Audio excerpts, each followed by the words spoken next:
Nous bénissons ton précieux et puissant nom ce soir. Nous croyons que tu nous as réunis en ces lieux pour nous faire du bien.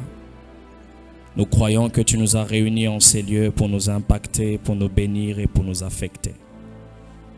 Que ce soir reste une soirée historique dans la vie de mon frère et de ma sœur. Que ce soir, que le ciel reste à jamais ouvert sur chacun de nous. Que cette onction qui s'est déplacée de très loin, qui est venue ici, laisse de traces dans nos vies au nom de Jésus. La vie spirituelle, la vie financière, dans tous les domaines de nos vies, nous les déclarons au nom de Jésus-Christ. Et nous avons ainsi prié, nous disons Amen. Est-ce qu'on peut bien acclamer le Seigneur? Dans la manière de fléchissant, on quitte les chaises, on s'élève et on célèbre Dieu. Dans la manière de fléchissant, on fait encore plus de bruit, plus de bruit. Plus de bruit, plus de bruit, plus de bruit. Dans la manière de fléchissant, il y a des milolos qui accompagnent des acclamations. Hein? Est-ce qu'on peut encore bien le faire? On peut bien le faire, on peut bien le faire. Alléluia. Amen. Qui est content d'être là ce soir? Amen, amen. Que Dieu soit béni. Nous voulons présenter nos excuses avant tout, avant qu'on ne reçoive les docteurs. Il ne faudrait pas que l'on puisse avoir une mauvaise image du docteur, disant que le docteur vient en retard. Le retard ne vient pas du docteur, le retard vient de l'équipe qui devait aller récupérer les docteurs et les embouteillages qu'il y a eu. Merci vraiment de comprendre, de ne pas donner, d'avoir cette image du docteur. L'homme qui va nous prêcher ce soir, je vais répéter comme le pasteur David Kalonji a dit hier, c'est parmi les gens qui m'ont aussi fait comprendre que tu peux dire des très bonnes choses calmement sans crier. Tu peux sortir de révélations, de fortes choses, de fortes sagesses dans les calmes et les peuples est béni. Mais aussi, des fois, quand il monte, notre esprit monte, tout de nous monte. Et je crois que vous ne serez pas déçus ce soir. Fléchissons et prêts à recevoir les docteurs. Est-ce qu'on est prêt à recevoir les docteurs? Sans plus tarder, nous sommes debout pour recevoir le docteur David. Alors qu'il s'avance, on peut acclamer le Seigneur.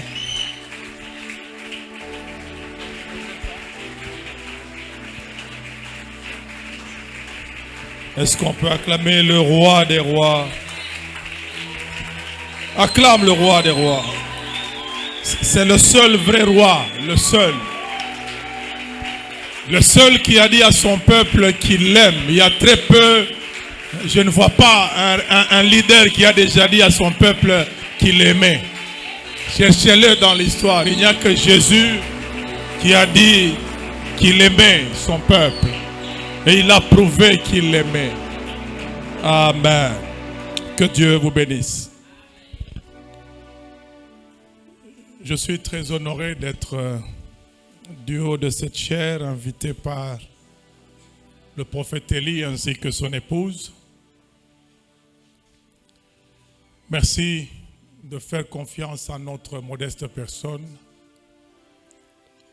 Merci également à toute l'équipe avec laquelle vous travaillez. J'ai vu comment l'équipe qui est venue nous prendre s'est démenée au péril de leur vie, se mettait devant des véhicules pour dire qu'il y a une extrême urgence. Ils se tenaient devant le véhicule pour empêcher au véhicule de passer et de nous laisser à nous le passage. Merci beaucoup. C'est une marque d'amour, de confiance et de consécration. Et là, j'aimerais vous dire, lorsqu'une consécration s'arrête à Dieu et qu'elle n'arrive pas à celui que Dieu a établi, on ne sera pas efficace.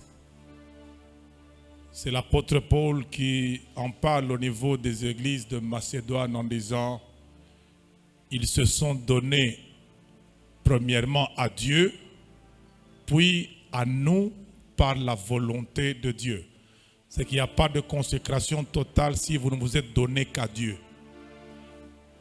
La consécration devient totale lorsque vous vous donnez aussi à celui que Dieu a établi sur vous. Et je vois comment ces jeunes gens montrent qu'ils se sont consacrés à ce ministère. Est-ce qu'on peut acclamer pour ces jeunes gens? Maintenant, vous tous qui êtes venus participer à ce travaux ce soir, je suis ravi de retrouver des visages. Je vois Maman Lydia qui est là, que Dieu te bénisse. Ça fait longtemps que je t'ai vu, ça fait 2 ans je crois. Que Dieu te bénisse, ravi de te revoir. Toutes les femmes de Dieu, tous les hommes de Dieu qui sont là, que la grâce de Dieu vous soit multipliée. Ce n'est pas qu'on est mieux que vous pour se retrouver, pour nous retrouver devant vous, mais c'est la grâce de Dieu qui a voulu que ce soit vous qui écoutiez et nous qui parlions. D'ailleurs, vous allez vous enrichir, moi je vais m'appauvrir. Que Dieu vous bénisse. C'est un peuple qui a sa demeure à part. Voilà le grand sujet que nous allons exploiter ce soir. Et je voudrais ramener ça à un sous-thème que j'ai intitulé « Exploiter son exception pour réaliser l'extraordinaire ». Amen. Exploiter son exception pour réaliser l'extraordinaire. Amen. Il n'y a pas plus fatigant que l'ordinaire. Il est tellement fatigant qu'il devient démotivant. Amen. Et lorsque Christ est venu, il est venu dans un état d'esprit de l'extraordinaire. Il est venu amener son peuple que nous sommes à se déployer de manière extraordinaire. C'est pour ça qu'il dit, lorsque vous ne saluez que les gens qui vous saluent,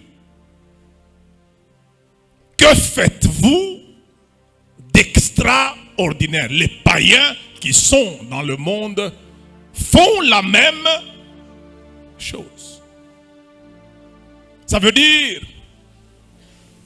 la chrétienté, l'appartenance à Dieu a pour manifestation le point extraordinaire. Aussi longtemps que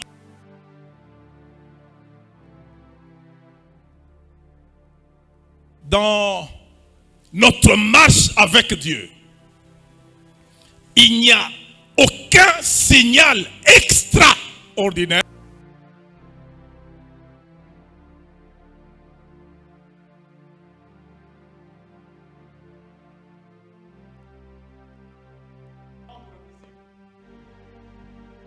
Amen.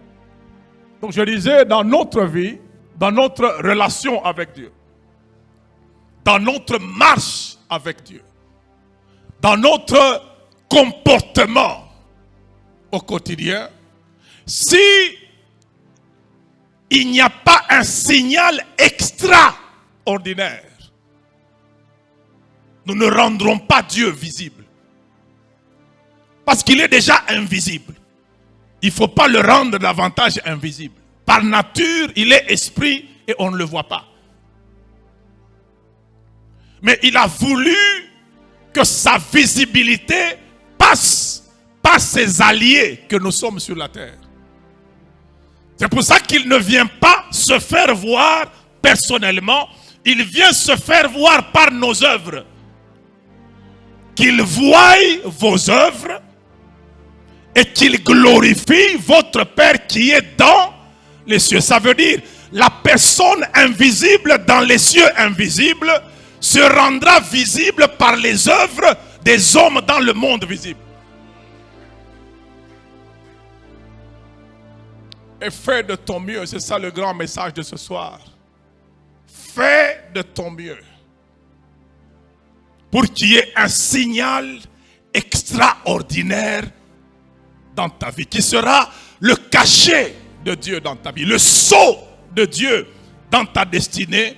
Qui fera que même celui qui ne croit pas en Dieu se dise, j'ai tort de ne pas croire parce que le signe que je vois ici, je ne sais pas l'expliquer autrement que par l'intervention du Dieu véritable. Je ne voudrais pas épuiser la matière avant de la commencer. Lisons d'abord. Nous prenons Nombre, chapitre 23.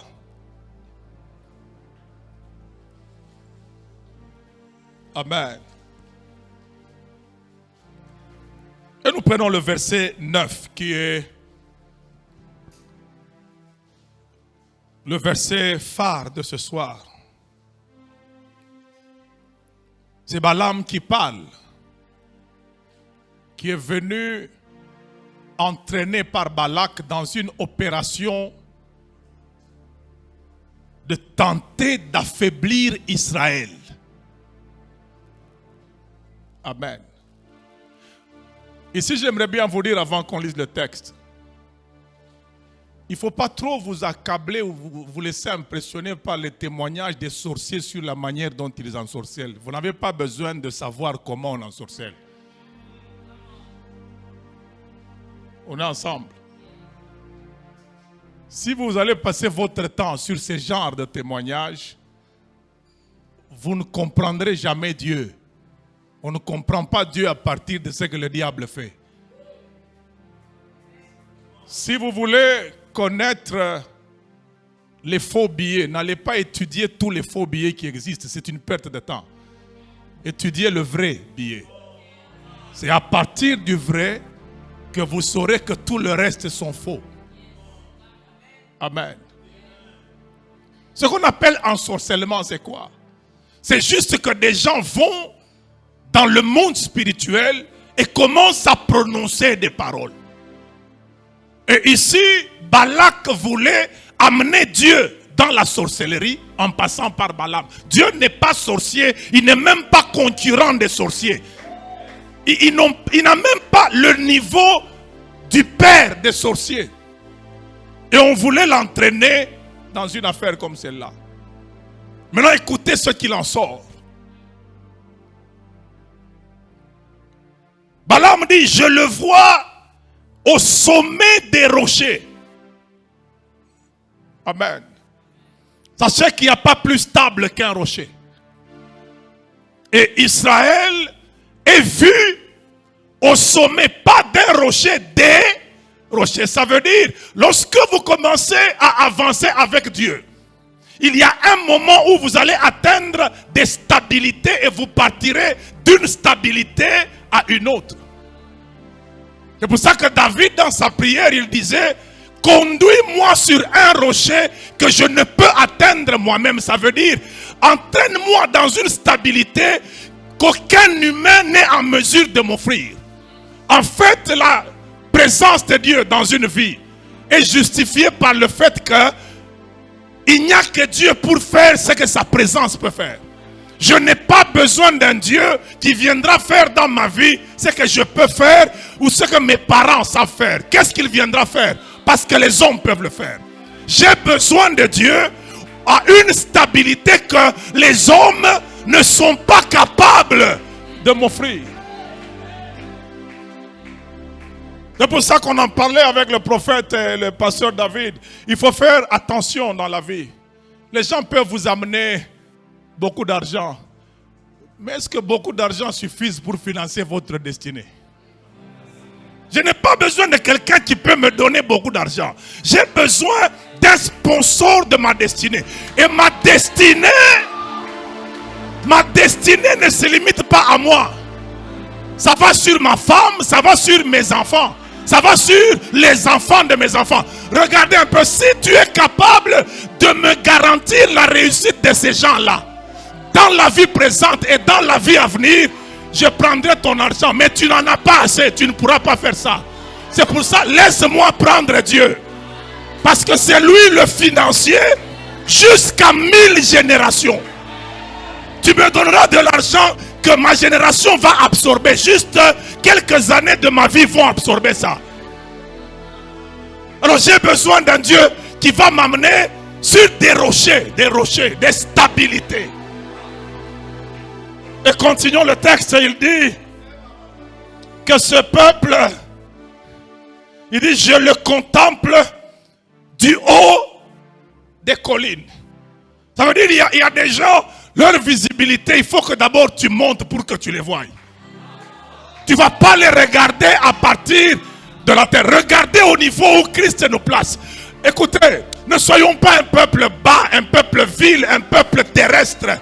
Il dit, quand il parle de nous, vous êtes la lumière du monde. Et il ajoute, une ville située sur une montagne. Et tu es déclaré ainsi avant que tu ne commences. Dieu n'attend pas la prestation de serment d'un médecin pour qu'il appelle le médecin. Avant qu'il l'amène à l'école médicale, il l'appelle déjà docteur. C'est pour ça qu'un boulanger, Dieu peut l'appeler vaillant héros. Gédéon fabriquait du pain. Mais quand l'ange vient d'en haut, il ne l'appelle pas boulanger, il lui dit vaillant héros. Quelqu'un qui n'a été ni dans l'armée, ni dans la police, ni scout. Mais on l'appelle vaillant héros. Il n'a pas encore donné de résultats. Alors, il ajoute, c'est un peuple qui a sa demeure à part. Ça veut dire c'est un peuple exceptionnel. Il ne fait pas partie des nations. Asseyez-vous, que Dieu vous bénisse. Amen. Je voudrais y associer deux autres textes. Daniel chapitre 2. Daniel chapitre 2. Nous allons vers le verset 21. Amen. La Bible nous dit,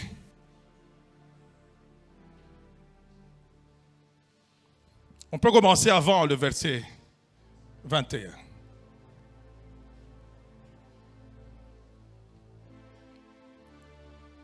On peut aller vers le verset 9, 21, on va mettre ça après.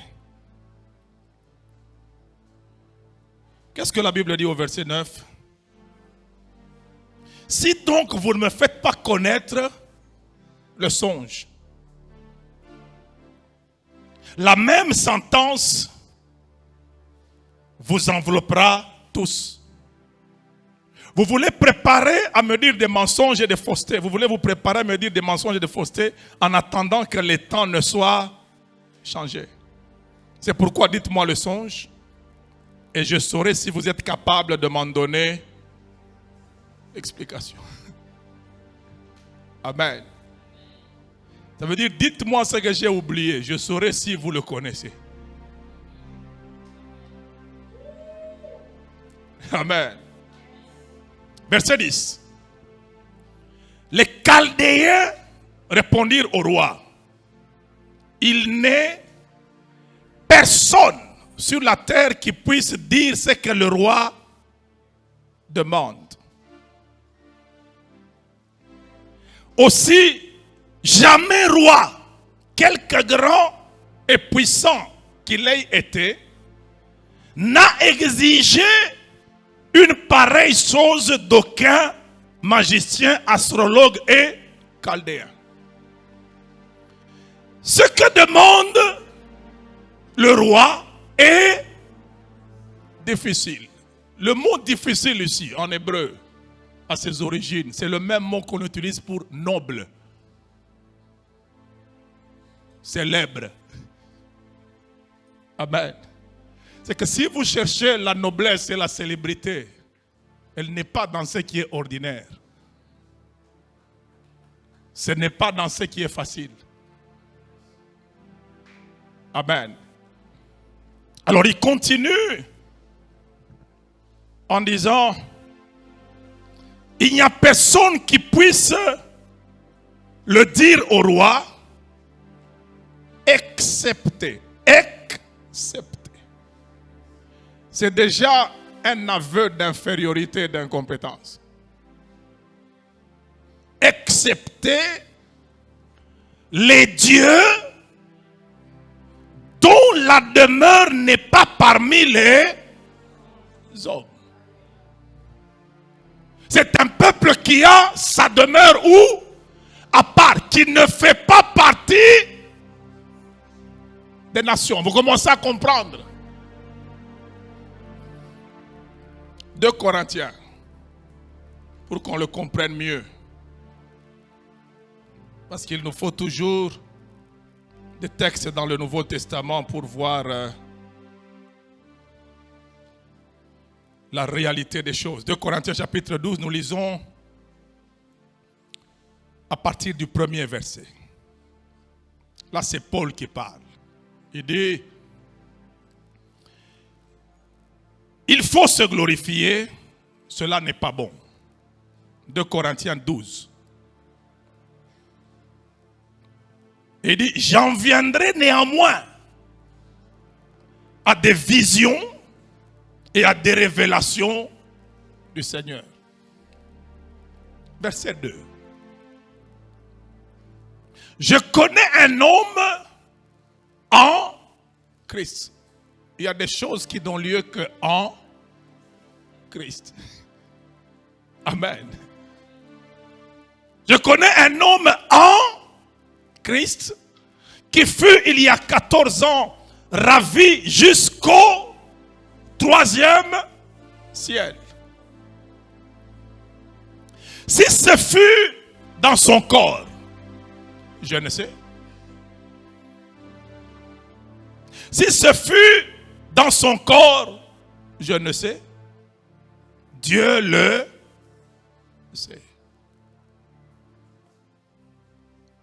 Et au verset 3, la Bible dit, et je sais que cet homme, si ce fut dans son corps ou sans son corps, je ne sais. Amen. Il ne faut pas tout savoir. Et puis il ajoute, Dieu le... C'est compliqué. Hein? Il y a certaines choses que Dieu fait. Quand vous entendez par exemple Jésus, au moment où il ressuscite, il y a des femmes qui veulent le toucher. Qu'est-ce qu'il dit? Ne me touchez pas. Je ne suis pas encore monté vers mon Père, vers mon Dieu. Mais quand il voit Thomas, qu'est-ce qu'il dit? Touche-moi. Donc, entre les femmes et Thomas, il se peut qu'il soit parti au ciel. Puisque l'autorisation de toucher, c'était qu'il soit d'abord parti. Je ne sais. Je ne sais. Dieu seul sait. Et je sais que cet homme, si ce fut dans son corps ou sans son corps, je ne sais, Dieu le sait, fut enlevé dans le paradis et qu'il entendit des paroles ineffables qu'il n'est pas permis à un homme d'exprimer. Alors que c'était un homme, il dit, il connaît un homme. Amen. Ce qu'on appelle demeure dans la Bible ou habitation. Sur le plan humain, sur le plan naturel, en fait, c'est l'endroit qui nous permet de garantir notre stabilité. Tout ce qui fait mal avec ces enfants qui ne sont pas à la rue, mais que nous donnons à la rue, qu'on appelle enfants de la rue, c'est parce qu'ils n'ont pas de demeure fixe. Et le fait de ne pas avoir une demeure fixe et stable, ça déstabilise leur destinée. Des gens nerveux, n'est-ce pas? C'est des gens stressés. Pourquoi? Parce que une mauvaise nuit appelle une journée stressante. C'est pour ça qu'ici, j'aimerais quand même vous dire, il ne faut pas opposer l'inopposable au nom de la spiritualité. Ce n'est toujours pas spirituel dans tous les cas quand vous dites que l'argent achète le lit mais pas le sommeil. Vous avez raison d'un côté et d'autre tort. Parce que sans bon lit, il n'y a pas de bon sommeil. Et sans argent, il n'y a pas de bon lit. Amen. Donc d'un côté, vous avez raison parce qu'il y a des gens qui ont des bons lits, mais qui n'arrivent pas à dormir. Mais ceux qui ont des mauvais lits, même s'ils ont Dieu, il ne va pas non plus bien dormir. Quand vous avez un lit avec ordonnance et mode d'emploi, c'est dangereux. Surtout si vous êtes là à 2 ou à 3. Vous savez que et que minuit, il faudrait que l'autre aussi aille de l'autre côté. Ça, ce n'est pas de bon sommeil. Amen. Ça, même si vous êtes avec Dieu, vous allez mal dormir. Que Dieu te fasse grâce, qui te donne les moyens d'avoir un bon lit. Les bonnes choses viennent du bon Dieu. Amen. Et les promesses de ce bon Dieu, il a dit à Israël, je vais vous conduire dans un vaste et bon pays. Dieu est pour ce qui est bon. Même s'il nous éprouve pendant un temps avec ce qui est difficile. Mais c'est pour nous amener dans ce qui est bon. Alors, la demeure, c'est l'endroit où tu dois venir te reposer pour te reconstituer. Mais également dans la Bible, la demeure, c'est un niveau d'opération. C'est un niveau de pouvoir. Amen. C'est pour ça qu'on parle, il n'a pas sa demeure parmi les nations. Ça veut dire, les nations qui sont sur la terre ont la terre pour demeure. Vous commencez à comprendre maintenant. Donc il y a plusieurs demeures, il y a plusieurs niveaux d'opération, il y a plusieurs niveaux de ressources pour qu'on soit efficace. Maintenant, pour aller vers l'extraordinaire, vous n'avez pas besoin d'une demeure ordinaire. Amen. Et lorsqu'on doit faire une classification des demeures, l'apôtre Paul nous présente le 3e ciel. Amen. Et il ne le présente pas hors de Christ. Il dit, je connais un homme qui, en Christ, a été ravi. En Christ. Ce mot-là, en Christ, est très important. Ça fait partie des mots les plus importants de la Bible. En Christ. Et quand vous rentrez dans le livre des Éphésiens, vous allez voir qu'au premier chapitre, il n'y a que des en lui, en lui, en lui, en lui. Amen. Donc s'il y a un 3e ciel, ça veut dire qu'il y en a un 2e. Et il y en a également un 1er. Vous commencez à voir ce que je peux appeler la géographie physique de l'univers. Pas du globe terrestre. L'univers, géographiquement, vous devez en avoir la maquette, le squelette de l'univers, de quoi il est composé. En fait, Dieu, en créant les cieux et la terre, a créé des demeures. Il a créé des niveaux d'opération. Malheureusement, pour ceux qui aiment la terre, sachez que lorsque Dieu peut faire quelque chose de bas, il produira la terre. C'est ce que Dieu a fait de bas, la terre. C'est le domaine de la faiblesse, c'est le domaine des limites. C'est un domaine fini, placé sous le temps lui-même qui est appelé à se terminer un jour, alors que Dieu est illimité. Amen. Je parle à la manière des hommes, ça veut dire, si Dieu est au niveau le plus bas de son intelligence, il fait la terre. Je parle comme un homme. Hein? Ça veut dire quand Dieu n'a vraiment rien à faire de grand, il fait la terre. Et regardez toute la grandeur de cette terre. Elle bouge en mode silencieux. Vous n'entendez pas qu'elle bouge. Mais votre moto, c'est trop de bruit. Une petite histoire comme ça. C'est trop de bruit. Mais quand Dieu fait cette grande terre, elle bouge, mais en mode silencieux. Vous n'entendez pas que ça bouge.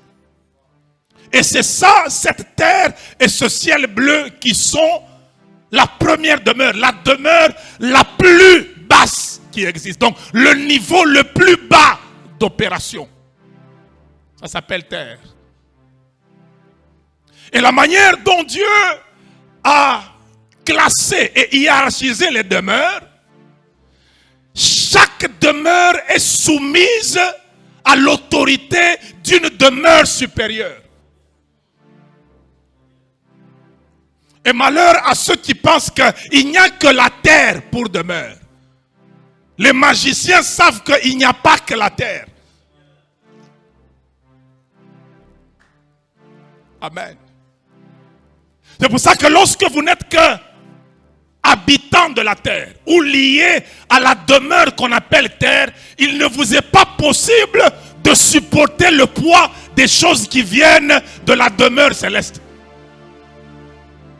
Raison pour laquelle le roi de Babylone, de roi qu'il est, mais comme sa demeure n'est pas au 3e niveau, il a sa demeure au 2e et au 1er niveau, un songe tombe du 3e niveau, ça trouait son esprit.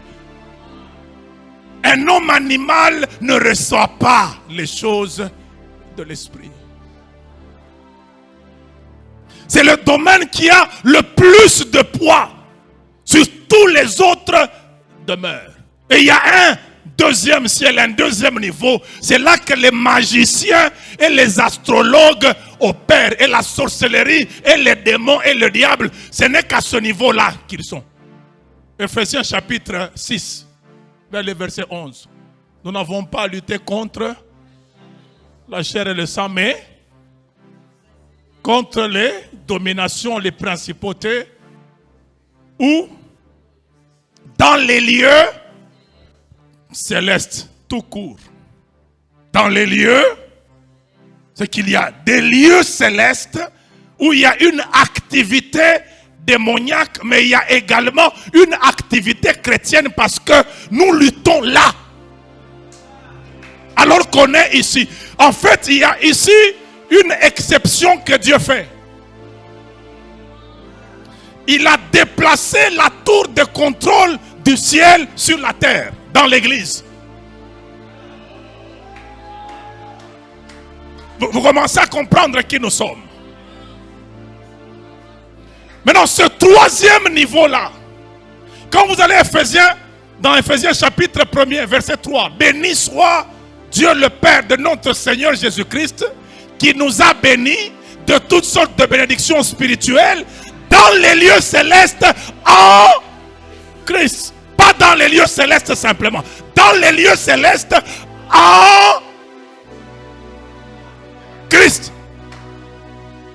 C'est qu'il y a des lieux célestes au-dessus des lieux célestes où nous et les démons nous travaillons. C'est les lieux célestes en Christ. Oh, on commence à se comprendre maintenant. Hein? Oh, gloire à Dieu. Maintenant, qu'est-ce qu'il faut comprendre dans la vie? Lorsque vous êtes un homme terre à terre, qui a tête et pieds sur la terre, Vous êtes malheureux. Quel que soit votre niveau d'étude, parce que toute science qui se fait ici-bas et se fait sous la demeure terrestre, c'est au niveau le plus bas.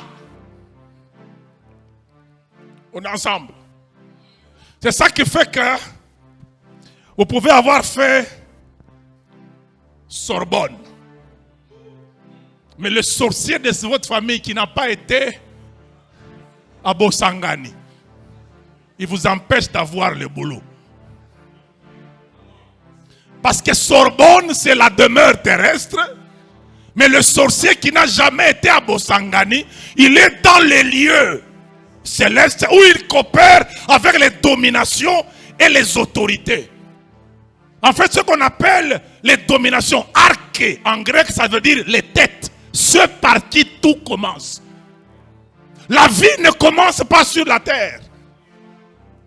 La vie se subit sur la terre. Lorsque l'histoire de la vie de l'homme commence, l'homme n'est pas physique quand sa vie commence. C'est pour ça que Jésus parle en disant, ne vous inquiétez pas pour votre vie, de quoi vous serez vêtu, ni pour votre corps de quoi vous serez vêtu, ni pour votre vie. La vie n'est-elle pas plus que la nourriture? Ça veut dire, il y a eu vie avant qu'il y ait nourriture. Lorsque Dieu crée Adam et Ève, dans Genèse 1, la Bible dit, il les créa, il les bénit et leur dit, soyez féconds, dominez sur la terre, remplissez, la sujettissez. Et il dit, voici, je vous donne l'herbe des champs. Mais quand Dieu crée dans Genèse 1, 26-27, il n'a pas créé de corps. Mais il leur déjà donne la nourriture. Le corps vient au chapitre 2, quand on forme le premier, celui d'Adam. Mais à la création, c'est d'abord les esprits qui ressemblent à Dieu. Ça veut dire la nourriture se mange dans le corps, mais ça a été donné à l'esprit. On commence à se comprendre bien. C'est pour ça que Jésus dit, l'homme ne vivra pas de pain seulement. Ça veut dire, la vie de l'homme a commencé par être esprit avant que l'homme ne mange un pain. Raison pour laquelle quand tu manges, ce n'est pas ton corps qui se rassasie. Ton ventre se remplit, mais c'est l'âme qui se rassasie. Lorsque l'homme qui est dans Luc 12 a fait une grande récolte, qu'est-ce qu'il a dit? Je dirai à mon âme, mange. Donc c'est l'âme qui mange, mais c'est le corps qui tient la nourriture. Pendant que tu manges, en fait c'est ton homme intérieur en train de se satisfaire, mais ton corps en train de se remplir. Est-ce qu'on est ensemble? Même quand tu me regardes ici, ce n'est pas tes yeux qui me voient, c'est toi. Tu passes par tes yeux pour me voir. Parce que tu peux me voir sans tes yeux. Lorsque tu me vois en rêve, est-ce que tu vois? Oui, tu vois, mais tes yeux sont fermés ou pas? Parce que tu te réveilles un matin et tu dis, pasteur, je t'ai vu pendant que je dormais. Quand on dort, on ferme les yeux, non? Maintenant, qui voit? Est-ce les yeux ou celui qui est à l'intérieur qui passe par ses orbites pour voir? Ça veut dire ça, ce sont des choses qui te permettent, toi, esprit, de regarder dans le monde visible. C'est pour ça que quand vous êtes dans le domaine scientifique, vous êtes dans le domaine le plus bas qui existe.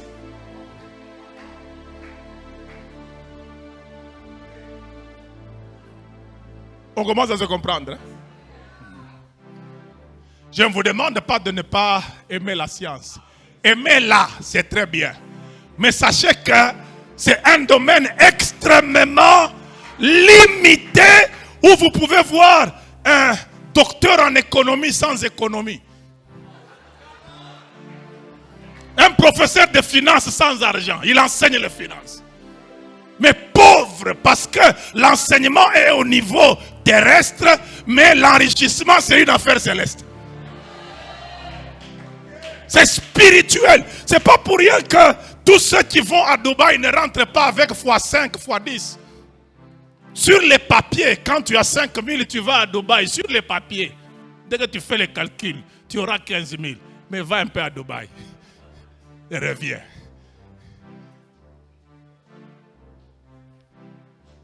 On est ensemble. Sur tes papiers, il n'y a pas l'agent de l'immigration là de la douane de Kinshasa. Il n'est pas là-bas. Parce qu'il a un comportement compliqué. Il peut enfermer ta marchandise. Ça, ce n'est pas sur les papiers. Ça, c'est dans la destinée. Et la destinée est spirituelle. C'est pour ça que vous voyez parfois un professeur de morale qui sort avec son élève.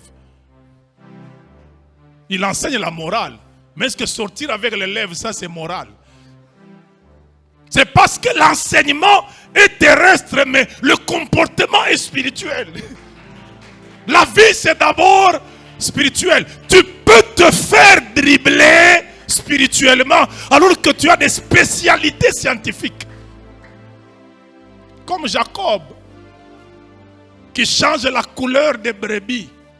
Mais le jour où on l'amène la tunique dans le sang d'un bouc, il ne discerne pas que ce n'est pas le sang d'un humain. C'est lui le spécialiste. Il change la couleur des boucs. Mais ses enfants le mettent dans un mensonge hautement spirituel où ils ne lui disent pas que Joseph est mort. Ils l'amènent à tirer la conclusion de la mort de Joseph. Il dit, regarde, reconnais, pas le sang, la tunique. Pas Joseph, la tunique.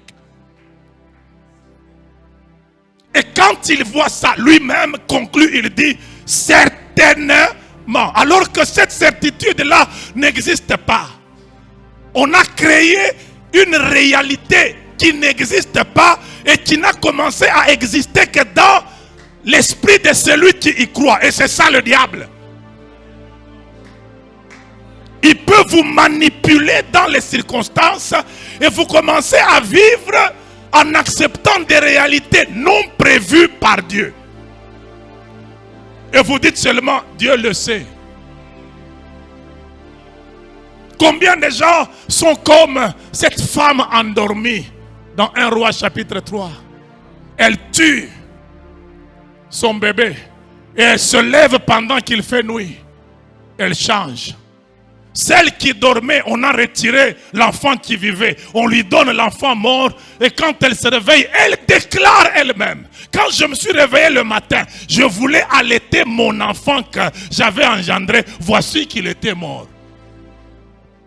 C'est qu'elle a accepté pour un temps que ce qui n'était pas à elle est devenu à elle.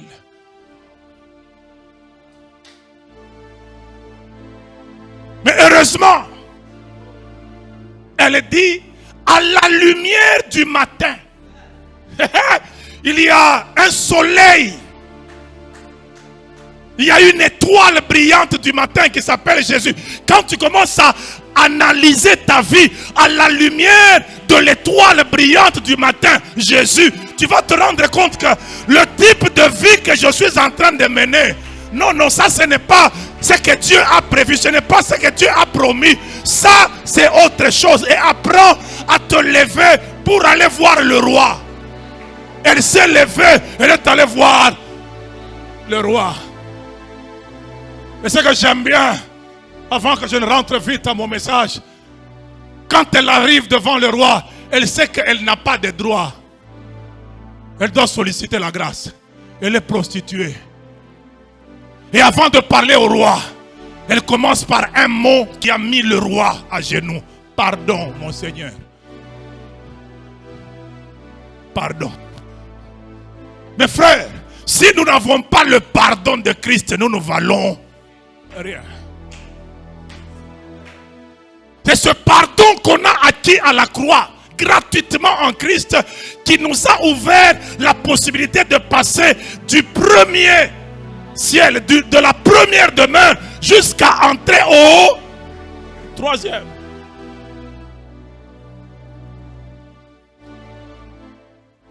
Regardez comment Jacob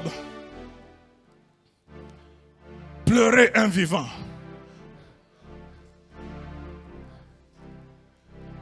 papa nanga osalata examen te banango batindelinga kaka nzambalawa na bango moko bayete.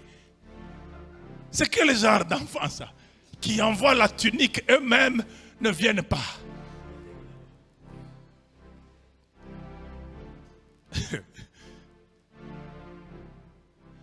Apprends à examiner. Et puis ce n'était pas n'importe quel sang, c'est le sang d'un bouc. Vous connaissez l'odeur d'un bouc. Il a accepté. Il faut parfois sentir, renifler un peu dans ta vie. Est-ce que c'est ça? C'est la robe de Joseph, mais ce n'est pas Joseph. Est-ce que tu as vu le corps de Joseph pour conclure? Amen. Alors lorsque on est à la première demeure ici, on est dans l'ordinaire. Même si on peut fabriquer les iPads, c'est l'ordinaire. D'ici là, on ira vers autre chose. Souvenez-vous de la vidéo. Où est-ce qu'elle est aujourd'hui? Magnétoscope. Où est-ce que c'est? Le magnétoscope. Il y a des gens qui ne connaissent même pas ça ici. VHS. Où sont les StarTAC? Les micro-tac? Ce sont des choses qui perdent leur brillance parce que c'est terrestre. Alors, lorsque vous êtes au niveau terrestre, en réalité, vous êtes soumis à ceux qui sont au deuxième niveau.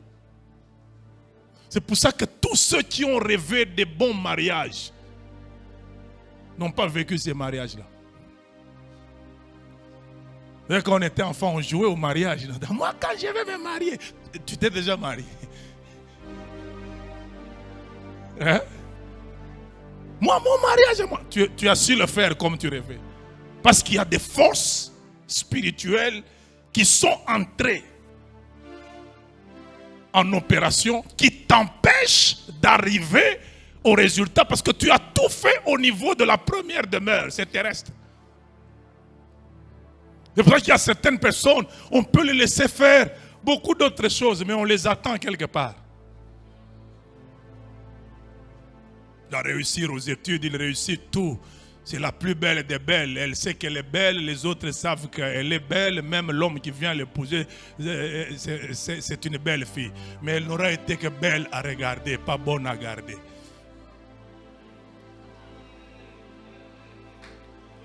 Pourquoi les quatrièmes femmes, les troisièmes femmes sont toujours belles, plus belles que la première? Posez-vous cette question. Pourquoi? Si ce n'était que la beauté, toutes les belles filles auraient réussi leur mariage. Pourquoi? Parce que la beauté est au niveau terrestre, mais le mariage est spirituel. Et je l'assume, hein? Ça se consomme physiquement, mais ça a commencé spirituellement. Lorsque Dieu les a créés à deux, ils étaient esprits. Dieu les a bénis en esprit. Et puis il a créé l'homme masculin physiquement. Et la femme est venue après. Mais spirituellement d'abord ça avait été fait.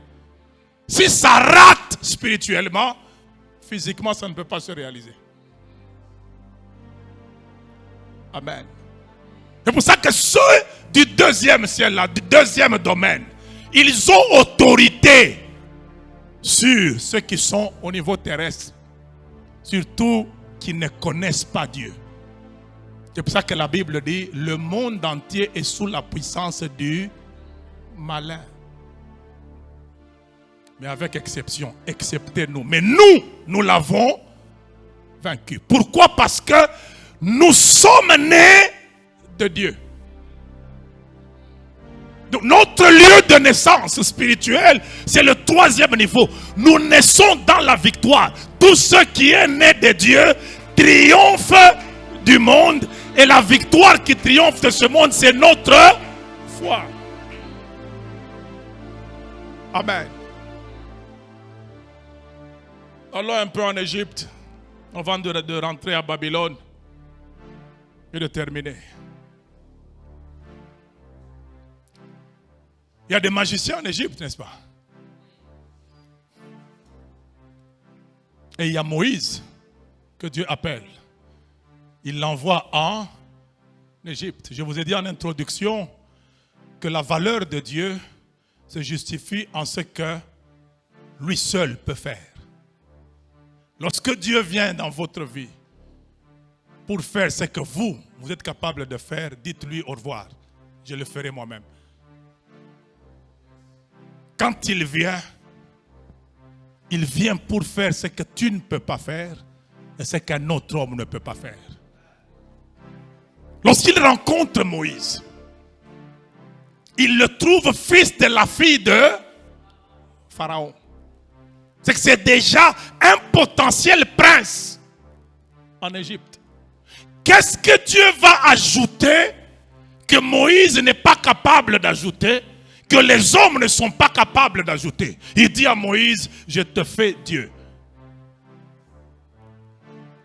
Ça veut dire, je t'amène à un niveau qu'aucun homme n'est capable de t'amener. Je te fais Dieu pour Pharaon. Je te fais même Dieu pour Aaron. Lui te servira de prophète. Amen. Ça veut dire, je te prends et je t'amène à une demeure exceptionnelle. Ça veut dire, tu pourras faire ce que tout le monde fait, mais tu feras également ce que personne n'est pas capable de faire. Et c'est là que j'ai prévu ma victoire. Maintenant, on va démarrer avec toi au niveau ordinaire de tout le monde. Mais dans ce niveau ordinaire-là, j'ai déjà injecté déjà une touche du 3e ciel. Premier niveau, jette le bâton à terre. Il jette le bâton. Il n'a plus ramassé le bâton, il a ramassé un serpent. Il ramasse. On lui dit, c'est ça que tu feras. Il a jeté quoi? Un bâton. Et le bâton qu'il a jeté, il l'a jeté où? Sur la terre. Pas n'importe quelle terre. Quand il arrive sur cette terre-là, Dieu lui dit, ôte tes sandales. Pourquoi? Parce que le lieu sur lequel tu te tiens est saint. Lorsque tu prends ta vie, tu la mets en contact avec la sainteté de Dieu. Ce n'est plus ta vie. Il a jeté son bâton, mais il n'a pas ramassé le bâton. Il a ramassé un serpent que la terre sainte de Dieu a transformé. C'est pour ça que quand il reprend le serpent, il devient le bâton. Il commence à rentrer en Égypte. Lisez bien la Bible. La Bible dit, Moïse retourna en Égypte le bâton de l'Éternel en main, pas son bâton. Quand il est venu, il a jeté son bâton. Il a ramassé pas son bâton, mais le serpent qui est devenu bâton de l'Éternel. C'est un bâton du 3e niveau. Un bâton d'influence. Un bâton de pouvoir. Un bâton de mise à part. Et quand il va avec en Égypte, qu'est-ce qu'il fait? Il jette à terre. Ça devient un serpent. Eux pensaient qu'ils étaient au niveau du monde, mais le bâton est du 3e niveau. Ils ont jeté, c'est devenu des serpents, mais quand ils ont jeté, un seul a ramassé. Tous ont jeté, mais un seul a ramassé. Il fera ce que vous pouvez faire, mais vous ne ferez pas tout ce que lui peut faire. C'est ça l'extraordinaire. Il jette le bâton devient serpent. Eux aussi jettent le serpent de Moïse, avale tous les serpents. Ils rentrent main vide auprès de Pharaon. Or en Égypte, c'était ça le pouvoir. Ils sont venus avec un pouvoir, mais Moïse a avalé leur pouvoir. C'est par là que la chose chrétienne commence. Avant même la nouvelle naissance, Jésus a envoyé les disciples en leur disant, allez chasser les démons, le pouvoir de Dieu. Ça commence par là. Ça fait partie de notre héritage. Chasser les démons, vaincre les démons. C'est notre héritage. C'est par là que ça commence. Donc c'est ça notre niveau normal. Et après, Dieu lui dit, lève-toi le matin, va à la rivière. Change l'eau en sang. Il change l'eau en sang. Quand votre ennemi change l'eau en sang, qu'est-ce que vous devez faire? Changer le sang en eau. Mais eux, qu'est-ce qu'ils ont fait? Ils ont également changé l'eau en sang. Pourquoi? Ils n'avaient plus de pouvoir.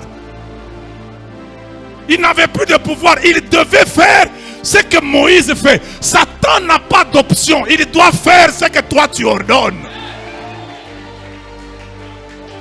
Dieu lui a ravi le choix de résister devant le nom de Jésus. Quand tu parles, il doit exécuter. Ne vérifie pas l'exécution. Toi parle. Tu n'es pas agent de vérification. Toi tu es agent de parole. Toi parle seulement. Parle, ce n'est pas ton affaire. Depuis qu'il vous a dit que tous les démons partent en mode alarme, il y en a qui s'en vont en mode silencieux, sans même qu'on leur dise pars. Jésus parlait avec une femme qui avait un enfant possédé. Jésus n'a jamais dit démon qui possède l'enfant de cette femme, je te chasse. Il lui a juste dit va, ton enfant est libéré. Le démon est parti. Mes frères, il y a des démons qui partiront en mode silencieux. Tous ne partiront pas en mode alarme ou en mode vibreur. Il y a certaines délivrances où vous n'entendrez ni voix ni quoi et on est délivré. Mais le problème c'est que vous pensez qu'un homme n'est puissant que quand vous entendez des tremblements, des gesticulations. Et puis le malheur c'est que nous avons plus des tremblements d'hommes, alors que le Saint-Esprit fait un tremblement de terre. Le lieu où ils étaient trembla, le lieu. Mais nous, c'est les hommes qui sont sur les lieux qui tremblent.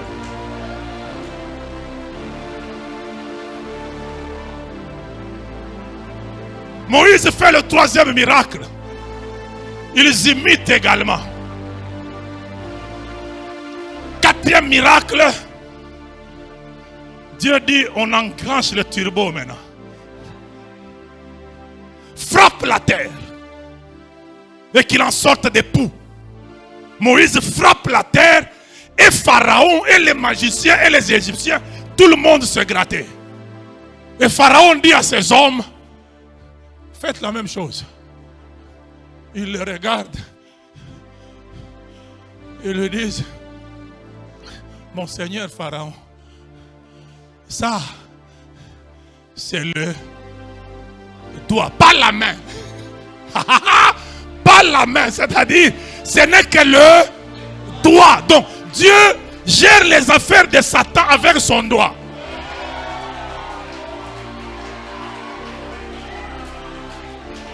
Il ne gère pas ça avec la main, avec son doigt. Et ce doigt-là, représenté par un homme.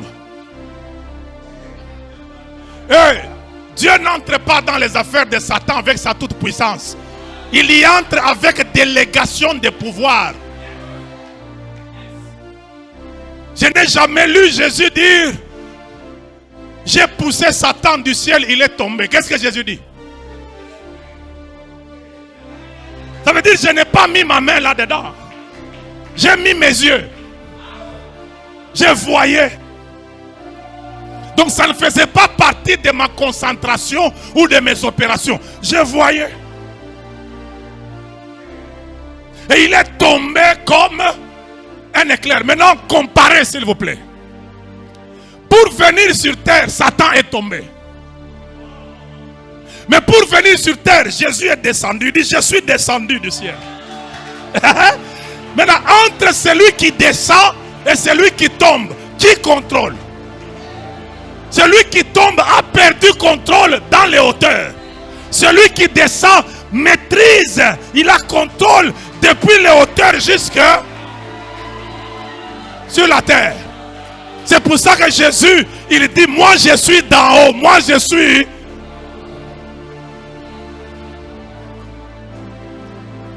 Maintenant retournons à Babylone. Pour terminer, mes frères, ayez votre demeure à part. Vous êtes dans ce monde, mais vous n'êtes pas de... Vous savez, dans ce monde ici, on peut nous confondre. Il n'y a pas de... Vous avez le droit de nous confondre, mais il y a un moment où vous n'allez plus nous confondre. Quand Daniel arrive à Babylone, il ne dit pas je suis prophète. on l'a mis dans le même sac que les magiciens et les astrologues. Il ne s'est pas plaint à cause du titre. Prophète, non, non. Il était là, il attendait l'heure de la différence parce que la Bible dit, ceux qui craignaient Dieu se parlèrent. Et Dieu dit, il y aura de nouveau une différence entre ceux qui me servent et ceux. Il n'a pas dit crains, ça, il dit il y aura de nouveau. Prends l'attitude qu'il faut. Prends l'attitude. Dieu amène un songe au roi. Il dit allez, regarde ça. Mais ça vient d'en haut, ça pèse trop. Le roi voit. Mais l'esprit est troué. Il oublie. Il se réveille, mais il sait que ce qu'il a vu est trop important. Mais il a perdu. Il appelle les magiciens. Il dit, si vous ne me dites pas le songe et son interprétation, on va vous tuer. C'est là que Daniel est calme. Amen. Apprenez à être calme face à la mort. C'est un signe d'appartenance à la demeure d'en haut. Amen. Ce rendez-vous-là existe, c'est un rendez-vous de tout le monde. Jésus parlait même de son rendez-vous à lui. Il disait, j'irai à Jérusalem, je vais mourir et tout ça. Il en parlait. Quoique ça fasse peur à un moment, mais retenez-vous. Amen. Alors qu'est-ce qui se passe? Le roi les appelle. Il dit, donnez-moi et le songe et l'interprétation. Les magiciens se regardent, ils se rendent compte que là, ça ne va pas. Et ils disent au roi, jamais on a demandé ce que tu demandes. Et si j'aimerais vous dire, la vie vous exigera à un moment ce qu'on n'a jamais exigé à personne. Surtout si vous voulez faire exception. Elle va vous exiger un régime que jamais personne n'a eu. C'est pour ça que Jésus dit, si quelqu'un veut venir après moi, qu'est-ce qu'il doit faire? Qu'il se charge de sa croix chaque jour et qu'il me suive. Si quelqu'un veut venir après moi, ce mot-là en grec signifie si quelqu'un veut s'élever dans la vie. Il doit se charger de sa croix. Ça veut dire il y a un sacrifice à endurer pour que les gens vous voient comme ils me voyaient moi, Jésus. Et l'abstinence a toujours été de mise. Depuis le jardin d'Éden, il y a un jeûne au jardin d'Éden. Tu mangeras de tous les arbres sauf. Ça veut dire quand tu arrives devant cet arbre, jeûne. C'est ça qui te donne tous les autres arbres et qui te maintient en position de dominateur. Le jour où tu cesses de t'abstenir de cet arbre-là, tu meurs. Ça veut dire que tu deviens faible. Notre faiblesse actuellement, nous nous sommes habitués à tout. Il y a de moins en moins d'abstinence. Parce qu'on voit n'importe qui faire n'importe quoi. Et parce que le jugement tarde, on a l'impression que ce qui ne doit pas être fait se fait parce que ceux qui l'ont fait n'ont pas encore été jugés. Attention. Attention, l'Ecclésiaste dit parce que le jugement contre les mauvaises actions tarde, le cœur des fils des hommes se remplisse en eux du désir de faire le mal. Attention. Abstenez-vous de toute espèce de mal. C'est parmi les premières choses qui distinguent ceux qui ont Dieu comme standard et modèle et ceux qui ne l'ont pas et ceux qui l'ont perdu. S'abstenir du mal. Et je m'en vais atterrir, le roi exige. Mais on lui dit, jamais on n'a demandé ça. Il dit, mais moi je demande ça. Et si vous ne répondez pas à ça, je vous tue, vous n'avez pas d'utilité. Mes frères, ne sois pas entouré de gens qui n'ont que ce que tu as. Tu perds beaucoup de temps. C'est pour ça qu'il faut faire attention quand vous êtes petit et vous ne faites que fréquenter petit. Petit plus petit égale petit au pluriel. Quand vous êtes Timothée, ne restez pas à Lystre à fréquenter les hommes petits comme vous qui n'ont qu'un bon témoignage à rendre de vous. Allez chez le grand Paul, il fera de vous un grand. Si Timothée était resté à Lystre avec les frères qui rendaient un bon témoignage de lui, il se serait rendu orgueilleux parce que les gens disent: ah, Timothée, c'est un frère bien, mais il va où? Vous l'amenez où? Lorsque le grand Paul l'a pris, lorsque vous lisez Colossiens, on vous dira Paul et Timothée. Donc, un écrivain de la Bible chômé à Lystre avec des petits. Quel grand tu fréquentes? Si tu n'as que les gens de ton niveau, vous allez vous communiquer le même niveau. C'est pour ça que Jésus, à 12 ans, fréquentait les gens d'un très haut niveau. Il était dans le temple avec les docteurs de la loi à 12 ans. Il savait s'abstenir de rentrer chez eux. Jésus faisait des retraites à 12 ans. Comment il allait manger? Ses parents sont déjà partis. Il savait endurer ces genres de sacrifices. Si ces choses n'existent pas dans votre vie, l'extraordinaire va y disparaître. Vous ne serez pas impressionnant par hasard. Ça ne vient jamais gratuitement, c'est faux. Et lorsqu'on veut tuer tout le monde, Daniel dit: mais qu'est-ce qui se passe là-bas? Tous les magiciens tremblaient, ils disent: on va nous tuer. Daniel se lève et dit: c'est quoi? Demandez un peu l'audience pour moi. On demande l'audience, Daniel arrive et dit: mais oh, qu'est-ce qu'il y a? Pour que le roi soit inquiet comme ça. Non, j'ai vu ceci, dit: oh, ce n'est que ça. Donne-moi du temps. Les choses du troisième niveau exigent le temps. Ne soyez pas les amoureux des miracles pensant que la vie changera par miracle. Non. On ne gère pas la vie par miracle, même s'il y a des miracles dans cette vie. Ce n'est pas par miracle qu'on devient grand. On grandit par processus, on grandit par sagesse. La Bible dit: Jésus croissait et se fortifiait en stature, en sagesse et en grâce. Ça exige du temps.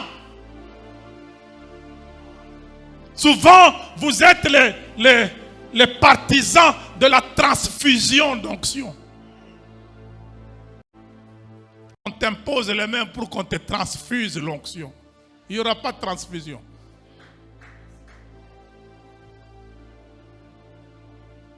Le manteau n'est pas un tissu.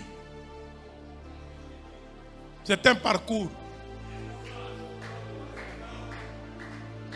Ce n'est pas le tissu là qui était la force, c'était le parcours. Qui commence par mettre de l'eau sur les mains d'Élie. Comment est-ce que tu peux vouloir d'une onction que tu n'as jamais servi? Admirer l'onction, c'est donner à tout le monde. Mais servir une onction, c'est donner à Élisée. Capable d'abandonner ce qu'il a comme activité agricole pour suivre un homme sans savoir où il va et jusqu'où il sera enlevé. Il suit. Qui tu as servi pour que cette onction vienne sur toi?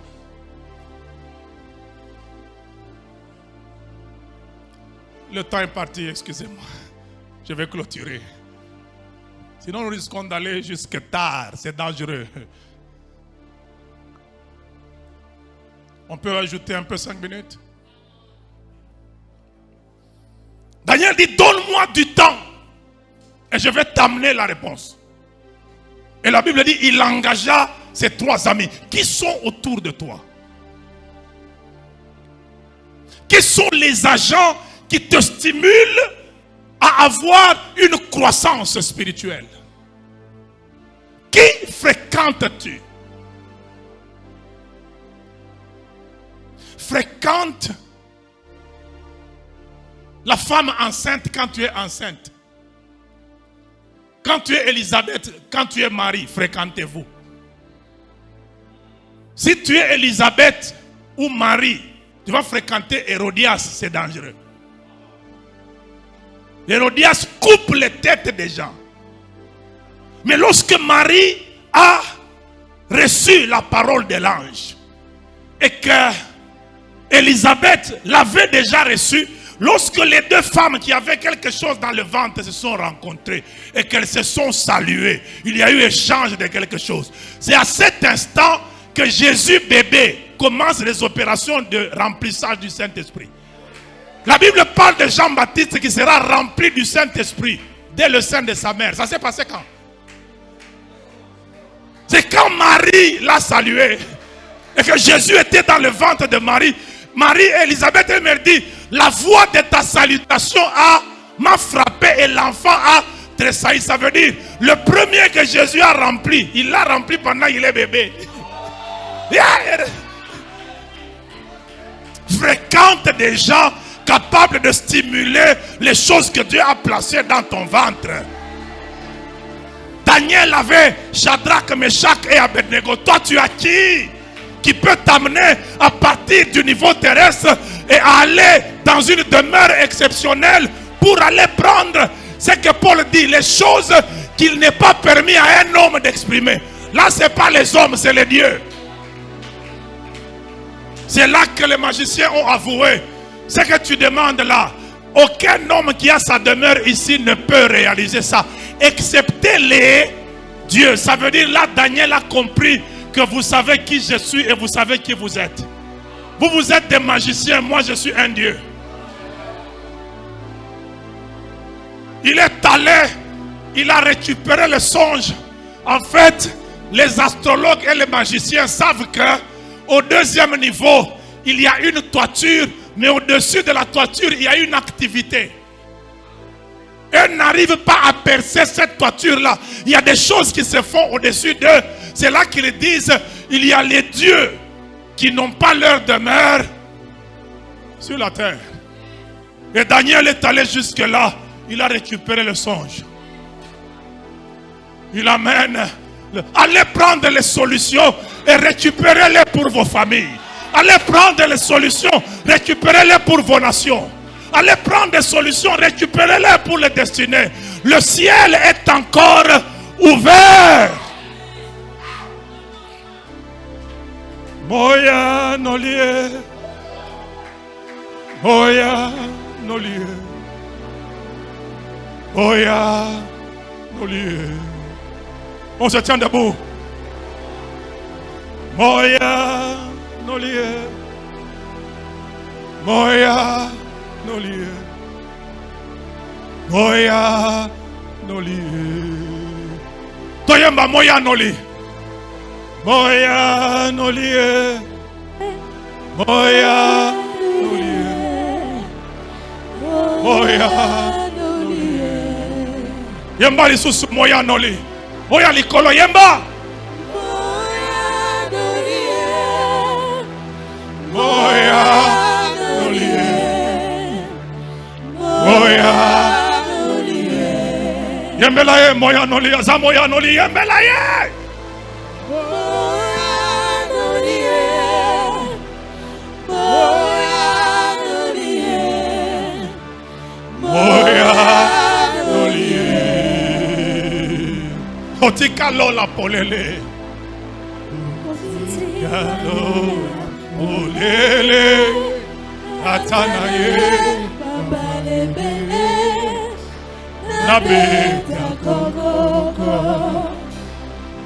Otika lola polele, Otika lola polele, Atanaye, Babalebele, Nabeta Koko, Moya nolie.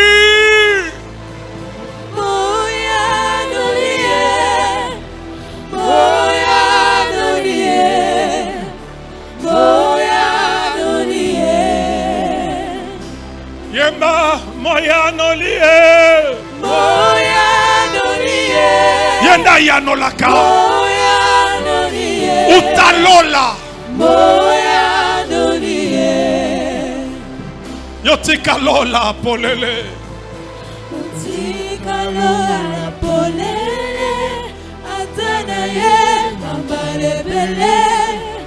La meta gogogo. Maintenant, concentre-toi. Tu vas faire une prière en tant qu'ambassadeur. L'ambassadeur habite dans un pays étranger, mais il engage son pays à partir de l'étranger. Notre demeure est au ciel, mais Dieu nous a placés sur la terre en tant qu'ambassadeurs de Christ. À partir de la terre, nous pouvons donner des ordres à l'univers. C'est pour ça que le ciel compte sur ta déclaration. Et Jésus a déclaré: ce que tu lieras sur la terre sera lié au ciel. Commence à parler pour dégager les choses à partir de ta bouche. Prions dans le nom de Jésus.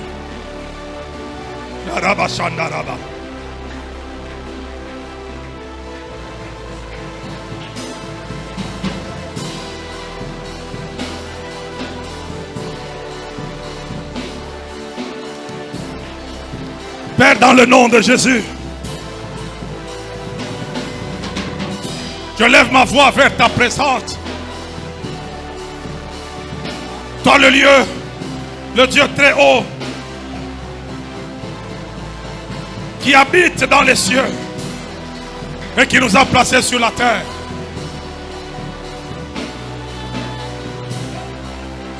J'en appelle à l'autorité de ce nom seigneurial, le nom de Jésus. J'élève ce nom sur ma vie. J'élève ce nom sur ma destinée. Je lève ce nom sur ce pays. Je lève ce nom qui est le nom le plus élevé au-dessus de tous les noms.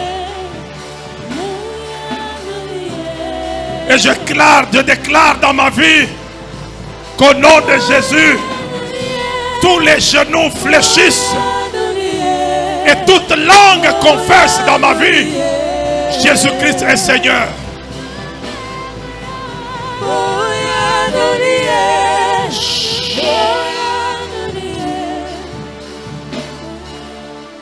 Lève tes mains pendant que j'appelle le prophète Élie. Il va venir te bénir sous l'autorité de son appel ayant organisé cette journée.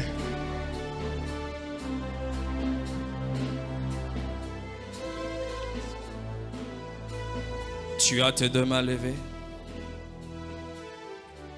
Tu vas déclarer après moi: Seigneur Jésus. Déclare-le bien: Seigneur Jésus. À partir de ce soir, ma vie entre dans les auteurs. Ma vie entre dans les auteurs. On me cherchera dans la sorcellerie. On ne me trouvera pas. On me cherchera dans la maladie. On ne me trouvera pas. Tout ce qui est terrestre ne sera pas mon partage. Mais à partir de maintenant, j'entre dans les auteurs. Les auteurs, c'est mon partage. Les auteurs, c'est mon partage. Lorsqu'on me cherchera dans des miroirs sataniques, ils diront aussi: j'ai ma demeure à part. Pas seulement moi et mes enfants, moi et mon travail. Dans le nom de Jésus, ce que les autres ont échoué de faire, moi je le ferai parce que j'ai une demeure à part. Je déclare et je confesse que ma vie ne sera plus au bas de l'échelle, que ma vie sera dans les sommets. La Bible dit: ils étaient assis sur les rocs. À partir de maintenant, le fondement de ma vie sera solide. Le fondement de mes finances sera solide. Au nom de Jésus, j'interdis à la bassesse d'être mon partage. J'interdis à la bassesse d'être mon partage. Je déclenche une atmosphère des auteurs dans ma vie, dans mon appel, dans ma maison. Au nom de Jésus, ils viendront la nuit, ils ne me trouveront pas. Parce qu'à partir de maintenant, je suis dans les auteurs. Dans les auteurs au mois de mai, dans les auteurs au mois de juin, dans les auteurs au mois de juillet, dans les auteurs au mois d'août, dans les auteurs au mois de septembre, dans les auteurs au mois d'octobre, dans les auteurs au mois de novembre, dans les auteurs au mois de décembre. C'est alors que je célèbre avec les acclamations. Est-ce qu'on peut célébrer? Est-ce qu'on peut bien le faire? On peut bien le faire? Non, tu ne le fais pas bien, tu ne le fais pas bien. Est-ce que tu peux célébrer avec une autre